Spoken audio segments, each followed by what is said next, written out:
Question. A good place to start would be to ask your reaction to suggestions that the church isn't serious, or to those that perhaps don't take the church seriously. Answer. It's a dull response. The Church of Euthanasia above all is art, or more specifically neo-dadism. I'm generally in favor of saving human civilization, to whatever extent that's still achievable. One of the main reasons civilization is so valuable is because of the tremendously varied and interesting art it creates. People who don't take art seriously are hardly worth saving. The Church of Euthanasia is also an extraordinary cultural development. Name another anti-human religion. And to dismiss it as a prank is to show appalling ignorance of the history of modern thought. The Church of Euthanasia is made possible by and contributes to the development of intrinsic rights. The notion that individuals should have the right to liberty and the pursuit of happiness merely by virtue of existing is still radically new, even on the time scale of civilization. Emancipation and sexual liberation are interesting consequences, but nowhere near enough. To avoid extinction, humanity must make the mental leap to intergenerational justice, the right of Earth's future inhabitants to the same benefits we enjoyed, and full recognition of the intrinsic GHTS of non-humans. Humans are not the only thing on Earth that enjoys life. Bacteria were always going to inherit Earth, only the timing was in question. 99% of all species that have ever existed on Earth are now extinct. If humans freak at the peak and wipe themselves out, the universe won't cry any salty tears for us, we'll simply be on the rubbish heap with all the other failed species. It'll be tough titty for cats, dogs, cows, etc. But for most species our demise would be a huge opportunity. The last time Earth was as warm as we're proposing to make it, there were crocodiles in the Arctic. A hothouse Earth favors reptiles, not mammals, and there would be a certain poetic justice in the resurgence since we've been so unkind to them. Contrary to popular belief, the long-term evolutionary success of humanity is by no means preordained. Question. Was there a particular tipping point, an identifiable moment or event, that caused you to found the church? Yes.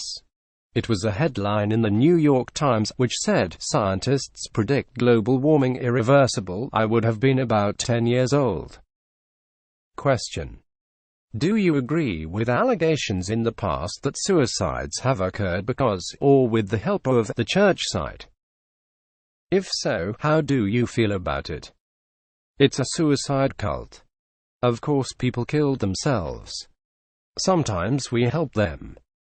Get over it. Euthanasia literally means good death, and in theory doctors are bound by the Hippocratic Oath to provide it just as much as good life. It hasn't worked out that way, thanks to the influence of the Catholic Church and similarly pernicious ideologies, but people are wising up, albeit slowly and possibly too late. Every person has an absolute right to end the life with dignity, in the same way that every woman has an absolute right to abort her fetus. Entire countries have duly codified this into law, like Netherlands and Belgium. Question. Many of the issues the Church comments on, for example, suicide, or your statements on the Twin Towers, are controversial topics that many people have been directly affected by. What are your thoughts on how your comments and videos will affect, and potentially upset, them? It's good for you. You're not upset enough, not by a long shot. I can tell because you're still playing with your toys, jetting about and shopping. What's coming up in the future for Church of Euthanasia? Climate change, coming soon to a planet near you. I spent half my life reading climate science papers. Scientists normally tend to be very cautious. Exaggeration is a huge crime in science, right up there with faking your data. When prominent scientists like James Hansen get themselves handcuffed to the White House fence, you should be scared. It matters what you do during the next 5 years. The whole enchilada is at risk. Decent housing, cafes, indoor plumbing, schools, hospitals, art galleries, the internet, a decent way of life that doesn't involve cowering in caves. Failure is a very real possibility. If we succeed, it will be by cooperating on a vast scale and exhibiting altruism not just towards friends and family but towards funny-looking people we don't like, and towards future generations and non-humans. Individual survivalism absolutely won't work. Collapsniks like Dmitry Orlov and Guy McPherson are dead wrong. The business model is persuading people to prepare for a zombie movie. Buy some land far north and books, of course, learn to farm and so stock up on canned food and ammunition, and you'll be okay.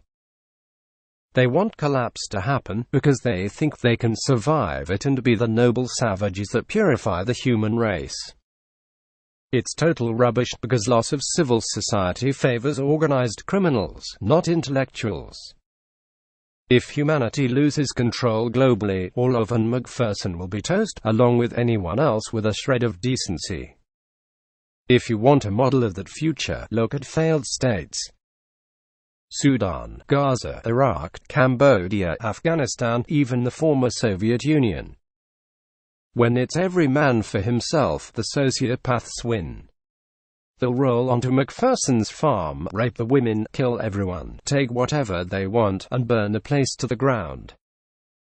It should sound familiar because it's what passed for foreign policy for most of human history. Before civilization, people were bandits and pirates, controlled by bloodthirsty psychopaths. The Greek epic poems are pirate stories depicting the glorious pillage of hapless neighbors. Collapsniks romanticize collapse because they've never been pirates, and probably don't even have contact with criminals sensibly enough, since it's an easy way to wind up dead or worse. Question: if the Church's current tactics don't work, what do you think would be the next step to save the planet? There isn't time for a next step. You personally are deciding the fate of human civilization right now. The remaining fossil fuels need to be left in the ground forever. Drastic changes to our entire way of life are urgently required. Only governments are sufficiently powerful to act quickly and decisively enough, and they won't change easily. Nothing short of heroic achievement will do the trick. Think World War II. Occupy is just the beginning. We need to do better, much better. Humans may be an intelligent species. We'll soon find out. If we are, we'll abandon fossil fuels and remove CO2 from the atmosphere. If you decide to host the future, don't expect your precious offspring to remember you fondly.